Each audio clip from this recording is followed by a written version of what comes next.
He's the leader of opposition in the Rajya Sabha and a leading strategist for the BJP. Arun Jaitley doesn't mince words in driving home a point. It's precisely why his response to Justice Markanday Karju has made national headlines. Now, in his first detailed interview after taking on the chairman of the Press Council, Jaitley reasons out why he thinks Justice Karju has crossed all limits. The senior BJP leader also opens up on Narendra Modi's rise in national politics and Armsgate on this edition of Frankly Speaking with Arun Goswami.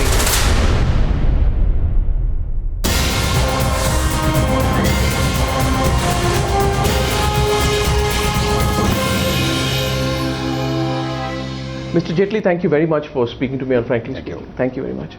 Big controversy of the statements that you made. Justice Karju responded to it. And if I might quote, he says that Arun Jaitley is talking rubbish and I will not stoop down to his level. He must resign from politics. He's twisting facts. And I have criticized several other Congress-ruled states as well. Why has it come down to what appears to now becoming a personal clash between you and Justice Karju? Oh, absolutely. There is no personal clash at all.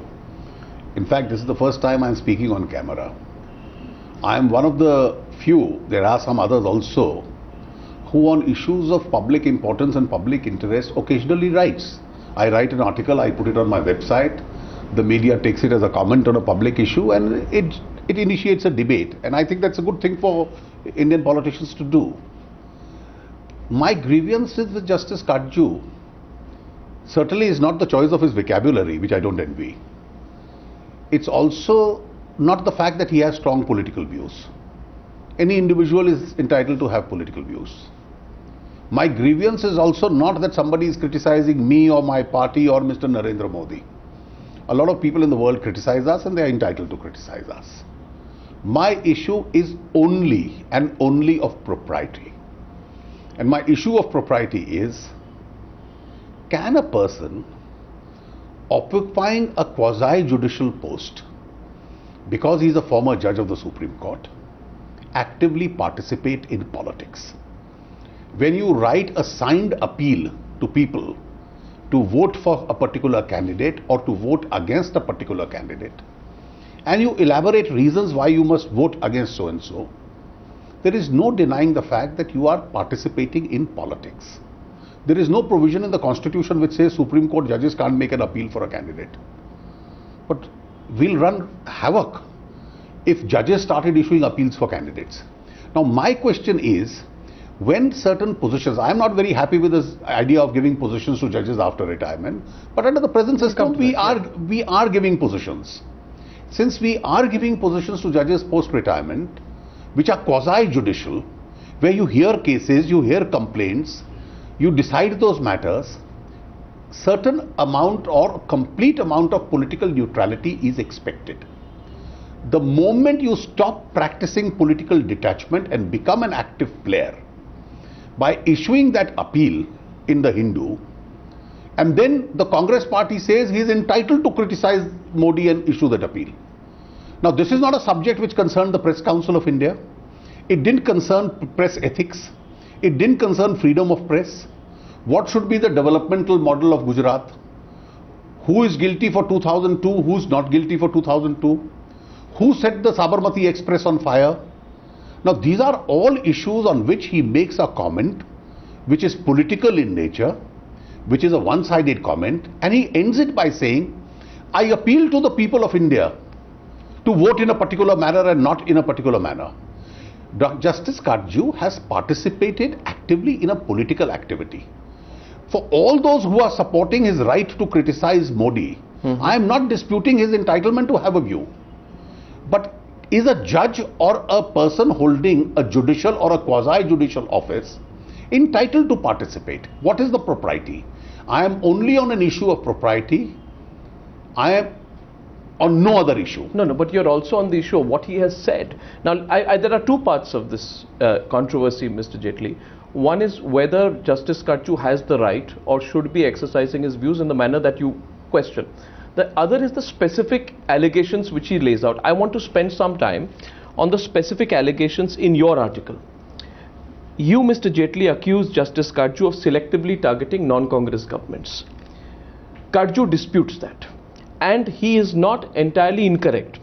He asked the Maharashtra government to be dismissed. To be dismissed for attacks on journalists. He sends emails to Prithviraj Chavan. He has written to the center on the harassment of Iftikhar Gilani by the Delhi police following Afzal Guru's execution. So he has been. If Justice Karju, within the parameters of his responsibility as a press council chairman, speaks on a particular issue or writes on a particular issue, I would straight away concede to him the right to do that. That's a part of his job. So if a journalist is arrested and he comments on that, that's a part of his job. But it is certainly not a part of his job to start commenting on the politics of a state, on who should be the next Prime Minister of India. What if he draws inferences from the situation and links it to the politics of the state? For example, you say in your article, when confronted with favorable comments by large sections of domestic and international community praising the change of polity in Bihar and the emergence of development at the center stage agenda of politics, Justice Karju chooses to target Nitish Kumar and the Bihar government for the lack of press freedom. But the report on press freedom in Bihar is a report that's prepared by the Press Council of India. Whoever are members who prepare it, I don't think the chairman can say I have nothing to do with any such report. Now, I've been also dealing with Bihar for almost a decade now. I have not read editors of newspapers or news channels like you, anybody in the media commenting that there is no press freedom in Bihar. In fact, Nitish Kumar is criticized by the Bihar media as much as any politician is criticized. And therefore to say that press freedom doesn't exist in Bihar, I'm asking you, it's your job to ask questions, but let me for a change ask you a question. Have you come across a single article or an observation by any editor of a newspaper operating out of Bihar saying there is no press freedom in Bihar and that Nitish Kumar can't be criticized? Now, so the very fact that you alter an agenda makes me feel uneasy to say that there is no press freedom in this country. There were senior journalists on that team which criticized the Nitish Kumar government. There was Rajiv Ranjan Nag, he headed the team. The other members of the team were Kalyan Barua and Arun Kumar, senior journalists. The hearing began over a month, so my contention to you is it was not only Justice Karju who was putting this report According to me, I am questioning, you see, I am not getting into the individual personalities of the persons involved. I am only saying, is it there could be an individual case of an aberration in any state with regard to press freedom. The Press Council must look into it. It's a part of Justice Karju's job to look into it.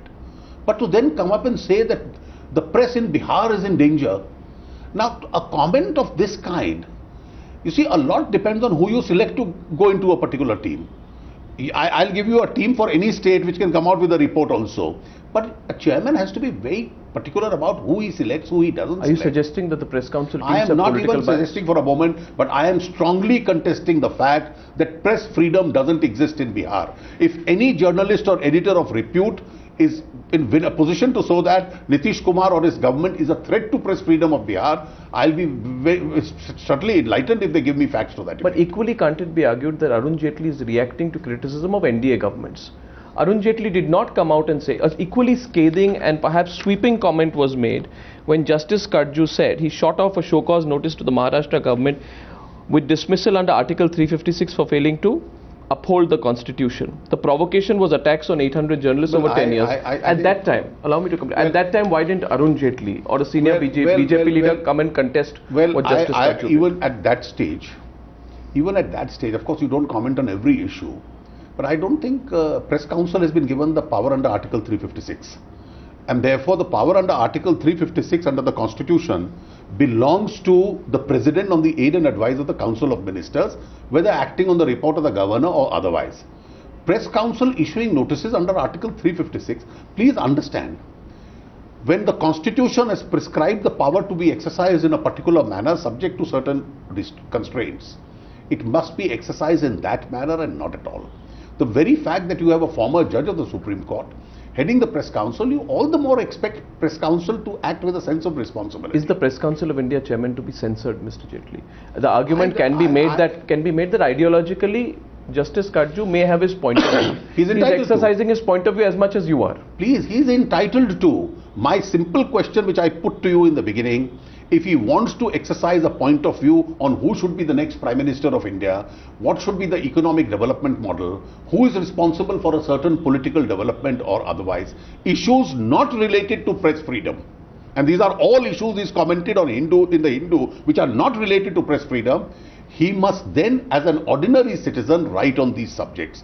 He can't say, I will occupy the office, a quasi-judicial office, have all the immunity of a former judge, so that I am treated like a former judge, but what I say will be entirely political. Let there be an open debate. Why get into a debate on the individual and whether he's exceeding his brief? Why not have an open debate on the issues? I'm on a question of propriety. Let me tell you, if judges and holders of judicial and quasi-judicial offices started participating in politics, the question of political neutrality will go, and their independence and the impartiality of their verdicts itself will be questioned. You speak of post-retirement jobs for judges, Mr. Jaitley. The counter, you say that you have held a strong view that judges of the Supreme Court and the High Court should not be eligible for jobs in the government or related to the government after retirement.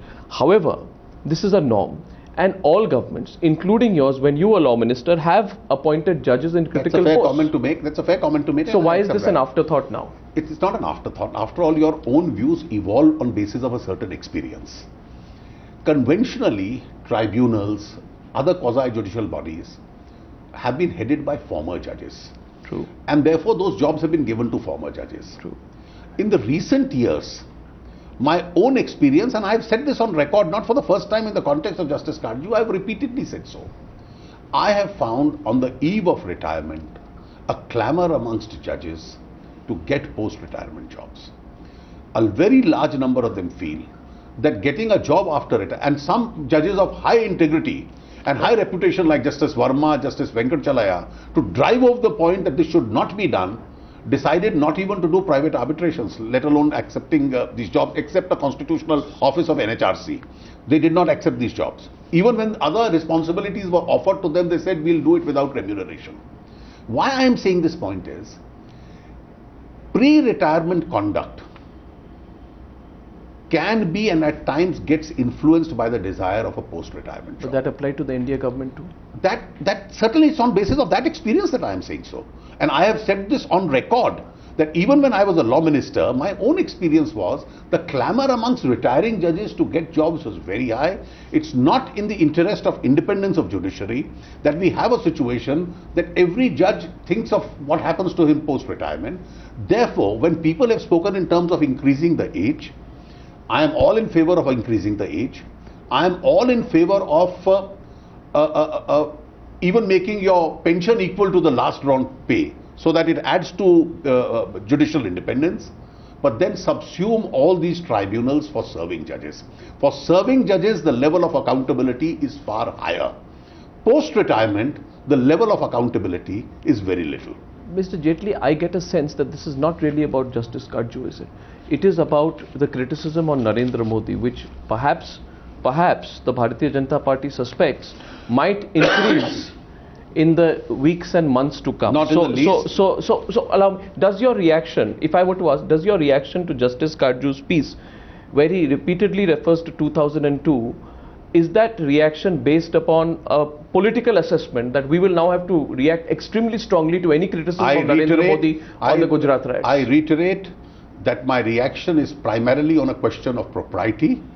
A judge, whether sitting or retired, as long as he holds a judicial or a quasi-judicial office, cannot make and should not make political comments. But it has been a decade or more now since the 2002 Gujarat riots. The shadow still continues. Is that not your Achilles heel? Is that not what you're reacting to? There have been several pieces published in newspapers now which have raised this issue once again, as Mr. Modi has become more prominent in the media. You can raise these issues, but at the end of the day, Gujarat has seen more investigations, more re-investigations, more SITs, far more SITs than any other riot in this country has.